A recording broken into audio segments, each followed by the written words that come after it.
Hello বন্ধুরা, মোহনার দিকের আরও একটি নতুন ব্লগে তোমাদেরকে অনেক অনেক স্বাগত। আর আজ একটি অন্য রকমের ব্লগ তোমাদের সাথে শেয়ার করব। আজ আমরা চলে গিয়েছিলাম মাদপুরের কেশরী মাতার মন্দিরে। তো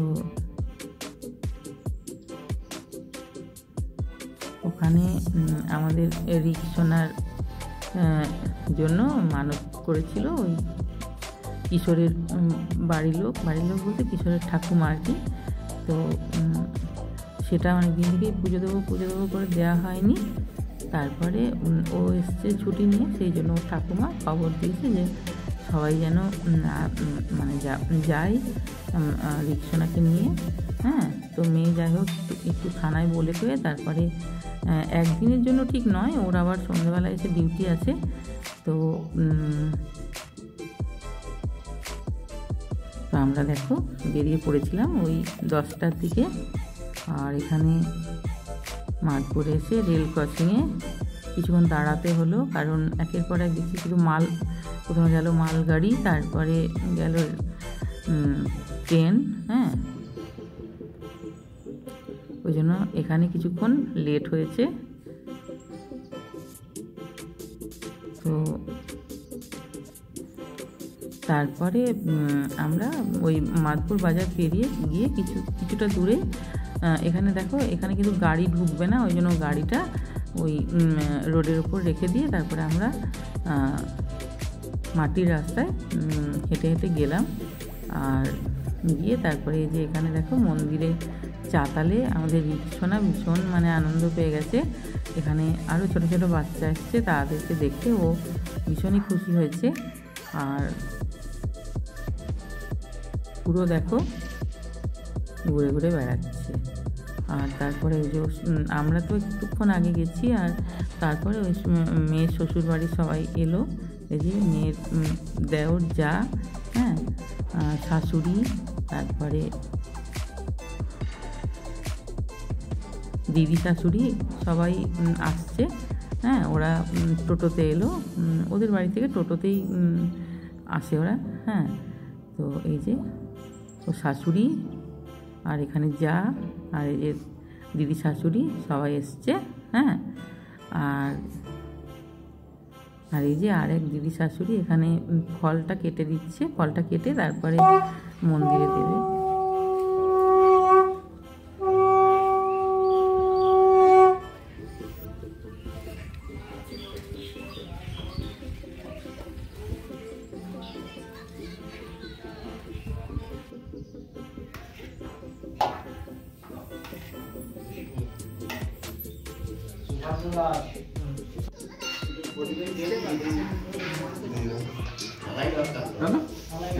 এরকম এরকম ধরো ধরো ধরো ধরো।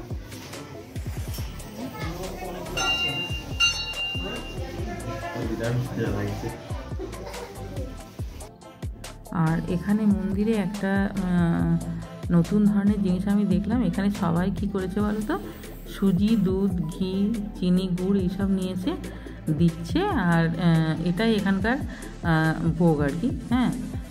তো ভোগ প্রসাদ এটাই দিয়ে একজন বামুন আছেন, মানে বামুন ঠাকুর, মানে উনি সমস্ত ওই সুজির হালুয়া বানাচ্ছেন।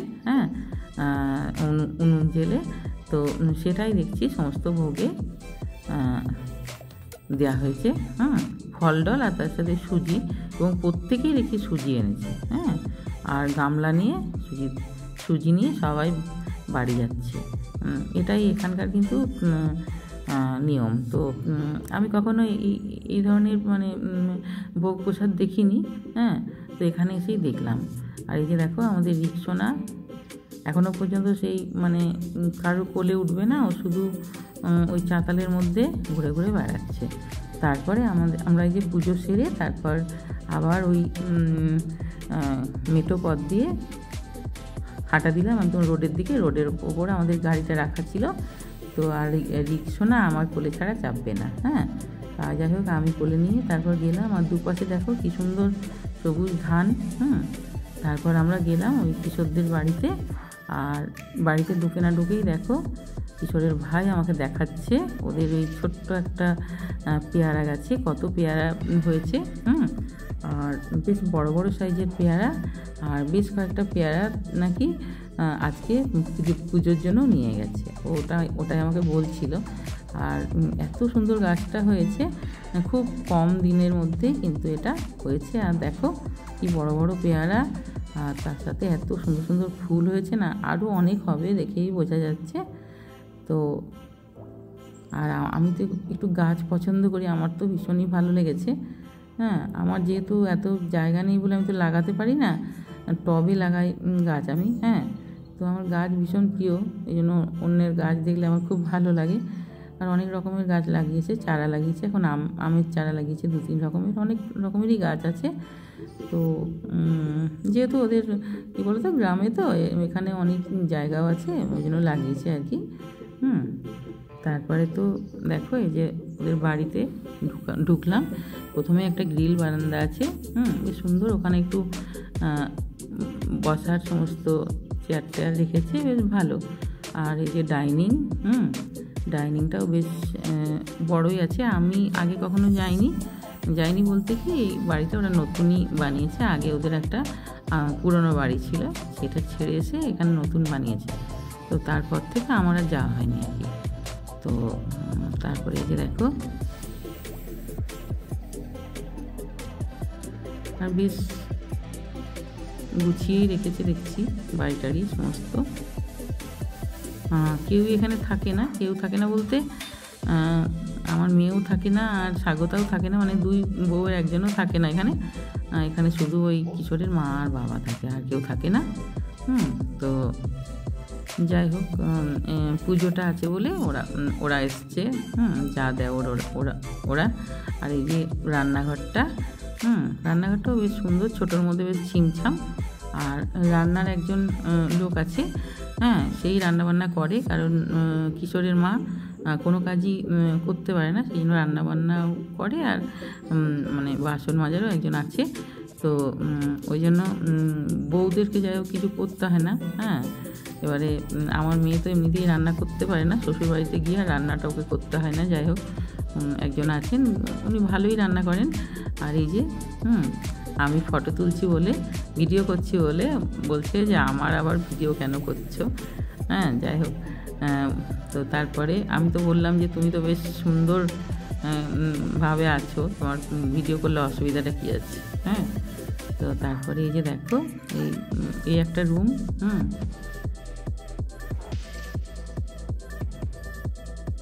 ওই 3টে রুম আছে। তো থাকে না তো কেউই, এবারে যাই হোক এমনি পড়ে থাকে রুমগুলো, কমই আসে সবাই। আমার মেয়ে তো যাওয়ার একদমই সুযোগ পায় না, কারণ আমার মেয়ে যখন 2 দিন টান পায় তখন কিশোর আসে না, আর কিশোর যখন ছুটি পায় তখন এর ছুটি হয় না, ওই করে ওদের আর যাওয়াই হয় না। যায় বলতে ওই আমার সাথে হয়তো 1-2 দিন একটু ঝাড়গ্রাম যায়। তো আর সেইভাবে কোথাও যাওয়া হয় না। আর ওদের চাকরিটা তো বুঝতে পারছো, শনি রবিবার বলে কিছু নেই। ওই জন্য শ্বশুরবাড়িও যাওয়া হয় না, কোথাও যাওয়া হয় না, ওরাই দেখা করতে আসে। মেদিনীপুরের এদিকে আসলে ওরাই তখন দেখা করে যায়।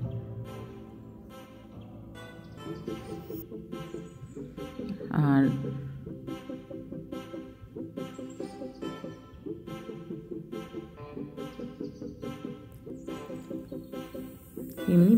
এমনি ঠিকই আছে, কিন্তু কি বলতো গ্রাম তো, এখানে মানে গ্রামে আসলে আমাদের মেয়েরা কী হয়, এখানে মানে ওদের থাকতে একটু অসুবিধা হয় বলতে কি, এমনি কোনো সুযোগ সুবিধা তো নেই গ্রামে। বাড়িঘর হয়তো ভালো করেছে, কিন্তু সুযোগ সুবিধা এখানে সেরকম কিছু নেই। আর এখানে হয়তো বেড়াতে আসতে ভালো লাগবে, কিন্তু কি বলতো এখানে থাকতে ভালো লাগবে না, কারণ এরা যেহেতু মানে শহরে বড় হয়েছে, সেই জন্য। তো আমাদের রিক্সোনা দেখো এধার ওধার ঘুরে বেড়াচ্ছে ফাঁকা জায়গা পেয়ে। আর যেহেতু স্বাগতাও চাকরি করে, আমার মেয়েও চাকরি করে, সেই জন্য এখানে তো মানে ওদের পক্ষে থাকা সম্ভবও নয়। গ্রাম হোক যাই হোক, মোটামুটি এখানে থাকাটা সম্ভব নয়, দুজনেই তো চাকরি করে। এবারে আর এই যে এখানে একটা ঠাকুর ঘরটা দেখো, ঠাকুর ঘরটাও একটু ছোট্ট করে খুব সুন্দরই বানিয়েছে, আমার বেশ ভালো লেগেছে।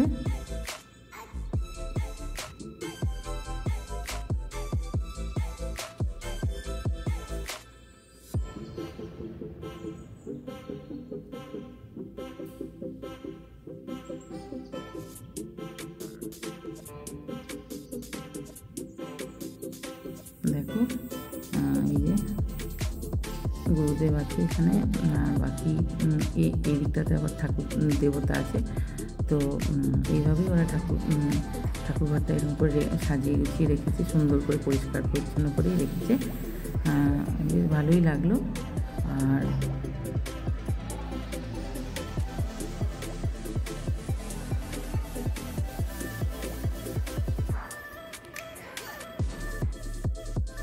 তারপরে এখানে যে দেখো ওই যে প্রসাদ বললাম না, সুজির হালুয়া, তারপরে ফল ডল প্রসাদ মিষ্টি এই সমস্ত, এই যে দেখো এখন সবাই প্রসাদ খাচ্ছে, প্রসাদ বাড়লো এই ঠাকুমা, তারপরে সবাইকে দিল, সবাই খেলো, আমিও খেলাম। তো তারপরে এদিকে রান্নাও হচ্ছে। তো রান্না হতেই তো আমাদেরকে যে খেতে বসিয়ে দিল। প্রথমে তো কেউই বসবো না বলে, সবাই বলছে যে প্রসাদ খেয়ে নিয়ে আর এখন খেতে পারবো না। যাই হোক লাস্টে আমাদেরকে বসিয়ে দিয়েছে। এবারে আমিও বসে গেলাম, তারপরে আমার মেয়েও অন্য জায়গায় গিয়ে খেয়ে নিল চট করে, কারণ আমাদের রিকশোনা একটু ঘুমিয়েছিল, তা না হলে আবার ও উঠে গেলে তখন আর খেতে দেবে না। তো যাই হোক করেছিল অনেক কিছুই নিরামিষের মধ্যে, এমনিতেই শনিবার দিনটা আমরা নিরামিষ খাই, আর বাকি আজকে যেহেতু পুজোর ব্যাপার ছিল, অনেক কিছুই করেছিল, 2-3 রকমের ভাজা, তারপরে মুগের ডাল, তারপরে ডাঁটার তরকারি, এঁচড়ের তরকারি, পোস্ত, অনেক কিছুই বানিয়েছিল, চাটনি, আর দই মিষ্টি সবই ছিল। তো যাই হোক এমনিতে তো কখনো যাওয়া হয় না, এই পুজোর জন্য যাওয়াটা হয়ে গেল। তারপরে এই যে দেখো সবার খাওয়ার শেষে এখন স্বাগত আর কৌশিক বসেছে খেতে, ওরা আমাদেরকে দিচ্ছিল আর কি, সমস্ত খাওয়া দাওয়া দিচ্ছিল। তারপর দেখো একটুখানি রেস্ট করে নিয়ে তারপর একটু ছাদের উপর গেলাম। তো ছাদের থেকে এই যে দেখো এই যে গাঁদা ফুলের যে চাষ হয়েছে, এটা ওদেরই জমি।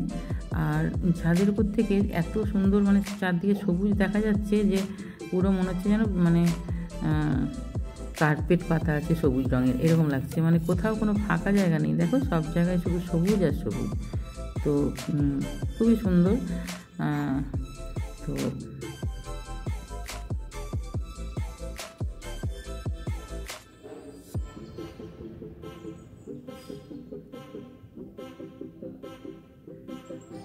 এই যে দেখো গাঁদা ফুলের জমিটা কি সুন্দর দেখাচ্ছে, আর অনেকগুলি গাঁদা ফুলও আমাদেরকে দিল তুলে। তো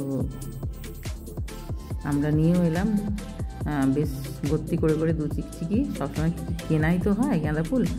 তো যাই হোক, আর তারপর আমরা বাড়ি ফিরলাম আর কি সন্ধ্যের পর, কারণ গাড়িটা আসতে একটু দেরি করে দিয়েছিল। তো আজকের ব্লগটা যদি ভালো লাগে তোমাদের, তাহলে অবশ্যই একটা লাইক কমেন্ট করো, আর সবাই খুব ভালো থাকবে। আর আমার চ্যানেলে নতুন বন্ধু হলে অবশ্যই চ্যানেলটাকে সাবস্ক্রাইব করে দিও। বাই।